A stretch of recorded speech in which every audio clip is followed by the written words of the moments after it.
چنانچہ ابن ماجہ کی روایت ہے، نبی سامنے ارشاد فرمایا یخرج الناس من المشرق فیوتہون للمہدی، کہ مشرق سے لوگ نکلیں گے جو امام مہدی کی راہ کو ہموار کریں گے۔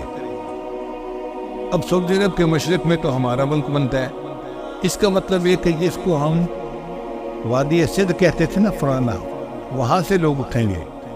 یہ پاکستان اور افغانستان کے درمیان کا ایک علاقہ بنتا ہے۔ اللہ کی ایمان والوں کو یہاں سے اٹھائیں گے اور پھر وہ امام مہدی کے آنے کی راہ ہموار کریں گے۔ بیت المقدس 3 مرتبہ فتح ہوا۔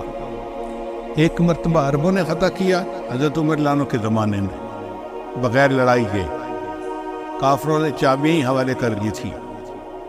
دوسری سطح صرف کردستان کا ایک نوجوان تھا جس کا نام تھا صلاح الدین ایوبی، اس نے صلیبی جنگیں لڑیں اور کافروں سے بیت المقدس کو فتح کروا لیا۔ اب تیسری مرتبہ وہ پھر فتح ہوگا، اور ہمارا یہ گمان ہے کہ اللہ تعالیٰ یہ اعزاز پاکستان کے لوگوں کو عطا فرمائے۔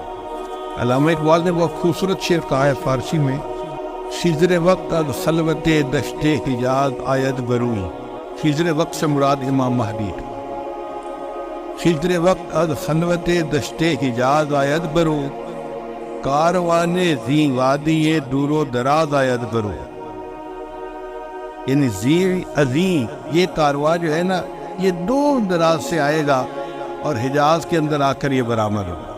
حدیث مبارکہ میں بھی ہے کہ امام مہدی آئیں گے مگر وہ چھپے ہوں گے، اپنے آپ کو چھپائیں گے۔ پہلے مدینہ طیبہ میں ہوں گے مگر وہ وہاں سے مکہ مکرمہ اس لیے آ جائیں گے کہ لوگ مجھے پہچاننا نہیں، چھپ رہے ہوں گے لوگوں سے کہ لوگ مجھے دیکھ نہ لیں، پہچان نہ لیں۔ لیکن جب مکہ مکرمہ میں وہ طواف کر رہے ہوں گے تو وہ حجر اسود کے قریب آئیں گے تو ایک غیب سے آواز آئے گی کہ لوگوں یہ مہدی ہیں تو ان کی بیعت کر لو، تو لوگ ان کے ساتھ بیعت کر لیں گے اور پھر ان کے ساتھ ایک لشکر شروع ہو جائے گا۔ یہ لشکر ایسا ہوگا کہ جس نے بالآخر بیت المقدس کو فتح کرنا۔ حدیث مبارکہ میں ہے کہ کالے جھنڈے یہ نیتر لوگ اٹھیں گے اور وہ اس کو جا کر بیت المقدس کے اندر گاڑیں گے، یعنی امام مہدی کے ہاتھ پہ اللہ تعالیٰ بیت المقدس کو فتح کروائیں گے۔ پھر امام مہدی موجود ہوں گے تو ان کی موجودگی میں حضرت عیسیٰ علیہ السلام بھی آئے گے۔ دمشق کی ایک مسجد ہے، اس مسجد میں وہ نماز کے لیے کھڑے ہوں گے، تکبیر کہی جائے گی تو اتنے میں حضرت عیسیٰ علیہ السلام اس مسجد کے مینارے کے اوپر اتریں گے آسمان سے، تو امام مہدی ان کو کہیں گے نہیں کہ آپ نماز پڑھائیں، اور وہ امام مہدی کو کہیں نہیں کہ آپ نماز پڑھائیں۔ چنانچہ حضرت عیسیٰ علیہ السلام کے حکم پر امام مہدی نماز پڑھائیں گے۔ یہ اعزاز ملے گا ان کو کہ حضرت عیسیٰ علیہ السلام ان کے پیچھے نماز ادا کریں۔ اب حضرت عیسیٰ علیہ السلام نبی علیہ السلام کی شریعت کے مطابق یہاں پر زندگی گزاریں گے۔ یہ ان کے لیے بھی اعزاز کہ انہوں نے دعا مانگی تھی کہ اللہ مجھے اپنے محبوب کی امت میں ہونے کا شرف عطا فرما، تو اللہ نے ان کو آسمانوں پہ بلا لیا اور پھر اللہ ان کو دوبارہ بھیجیں گے تاکہ وہ اس شرف کو حاصل کر سکے۔ پھر حضرت عیسیٰ علیہ السلام بیت المقدس آئیں گے، اتنے میں دجال بھی آ جائے گا۔ اب دجال جو ہے وہ پوری دنیا کے اندر کفر کو پھیلائے گا۔ اس کے پاس ٹیکنالوجی ایسی ہوگی کہ بارش برسے گی، کھیتیاں زیادہ ہو جائیں گی، پھل زیادہ ہو جائیں گے اور لوگ اس کے پیچھے لگ جائیں گے مادی وسائل کی وجہ سے۔ بلکہ حدیث پاک میں آتا ہے کہ اس کی پیروی کرنے والی عورتیں زیادہ ہوں گی، کیونکہ عورتوں میں مادیت پرستی زیادہ ہوتی ہے، چمک دمک ان کو زیادہ کھینچتی ہے، تو یہ دجال کے فتنے میں زیادہ گرفتار ہوں گی۔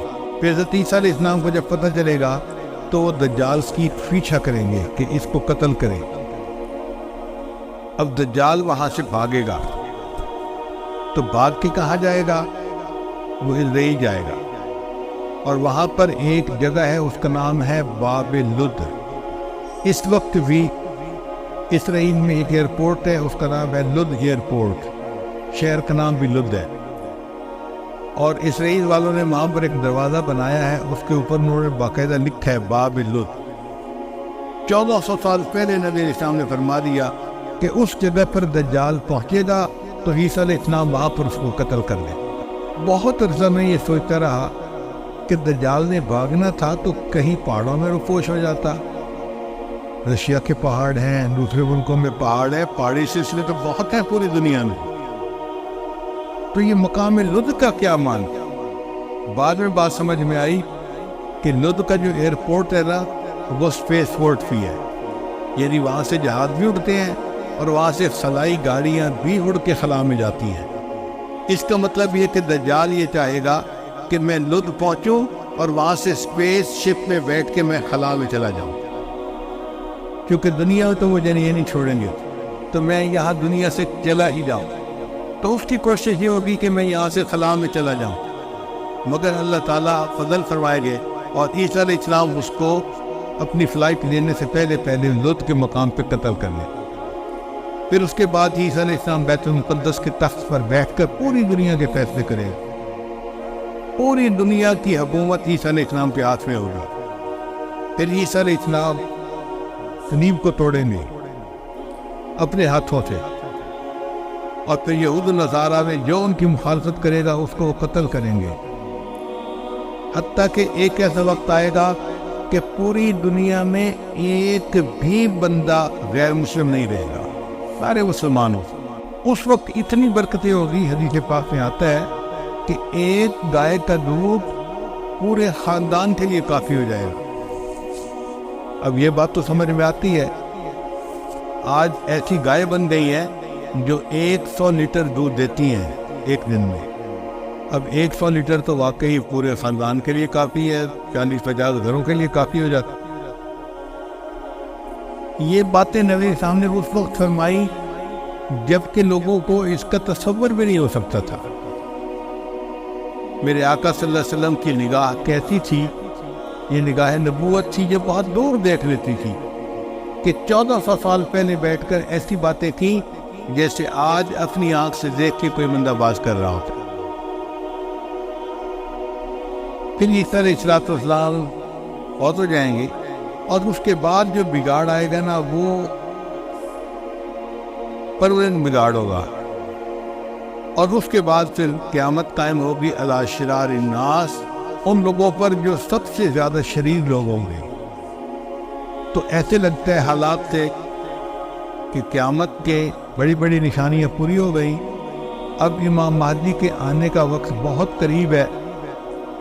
یہ جو حالات میں اتنی بڑی تبدیلی نظر آ رہی ہے نا، یہ کسی چیز کا پیش خیمہ ہے۔